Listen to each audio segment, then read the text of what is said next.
I watched the Twin Towers fall on LSD, so this happened about 20 years ago. I had taken about 2 tabs of LSD and several hits of a spliff on the morning of 9/11. I was with some friends who were also tripping and we were having a pretty decent trip. Of course, we did not know what was going to happen soon. We were chilling on the roof of a building in Brooklyn and having some tracers/visuals while listening to movie soundtracks on a boombox, not talking too much, but definitely enjoying the morning. I remember thinking about how difficult it is to have fun and learn a powerful lesson at the same time, which are the two things I like to do when taking psychedelics. As we looked at the Manhattan skyline, we were astounded by the sheer beauty of what we were seeing. I tried looking at my friend's pupils, which were so large that I thought they might overtake his irises. Everyone was smiling, to the point that we essentially looked like cartoon characters. It was at this point that my friends and I decided to dose some more acid.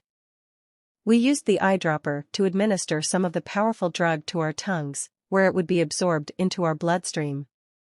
The come-up from this dose was quick and I quickly experienced beams of imaginary light shooting out of different points on my body. It felt as though my head was a lantern. I decided to lay down, and that's when things began to enter a new dimension. I felt the beauty of the whole city waking up, and there was an overwhelming connection with every New Yorker, across every borough. I said to my friend, "This is divine orgasmic pleasure of sunshine and calm." But soon, that feeling would be exploded and replaced with pure terror, the likes of which no one has ever felt before or since. The next thing I remember, one of my friends said, "Look at that." And he was pointing at a plane flying toward the North Tower, located in Manhattan. I vividly saw an invisible line from his finger to the plane as I turned my head to follow his gesture. And then it happened. A fireball. As the plane disappeared into the tower. And then, what felt like many minutes later, the sound of the impact. This was a delay comparable to lightning and thunder. My friends and I were extremely confused and upset. We were asking each other questions like, "What the heck, and do you think the pilot didn't see the tower?"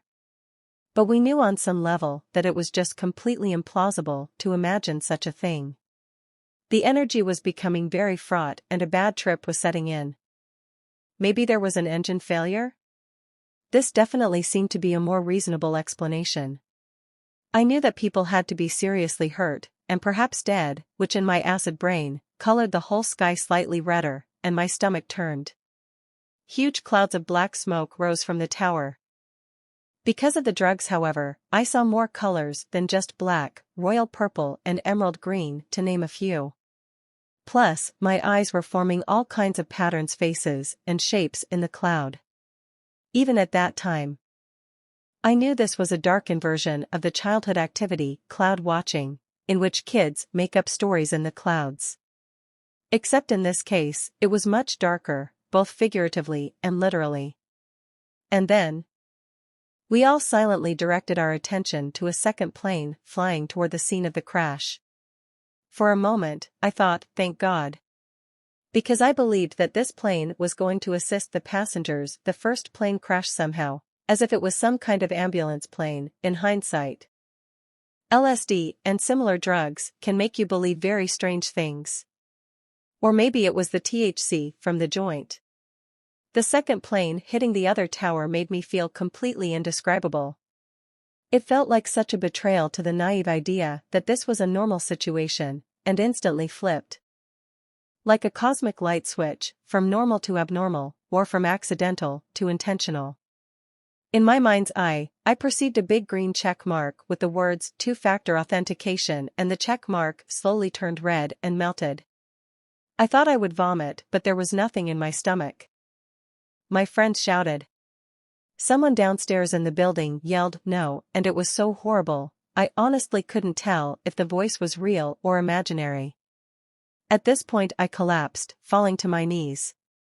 My hands were stretched out in front of me, with my forehead touching the ground. As a side note, I happened to be in the exact Muslim prayer configuration, and even was facing the direction of Mecca. Very trippy. The words why and what and WMD were swirling around my head. I vomited out my breakfast. I can't remember at which point during this demonic ordeal had this thought, but I did think to myself, oh my God. They're going to hit this building that I'm on too. I genuinely believed with every fiber of my soul that hundreds and hundreds of planes were going to start crashing into every single building in New York City. Then the first tower collapsed, almost in slow motion. It tumbled and crumbled downward, in almost a crystal/geometric configuration. Everyone inside the tower was surely dead, which was purely cataclysmic. Then, the next tower fell, which appeared more like crumbling marble. It disappeared in the same way that a marble temple disappears over eons.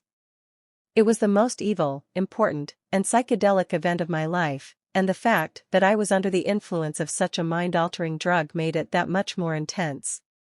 Over the course of the next several hours, my friends and I cried and smoked cigarettes as we rewatched the attacks on the television. Later that day, Osama bin Laden claimed responsibility for the attacks, which gave me a strange feeling between rage and relief. Once I learned about the attack on the Pentagon, along with United Flight 93, I visualized them forming individual parts of a larger structure, like a 9/11 Zodiac, or a terrorism Voltron.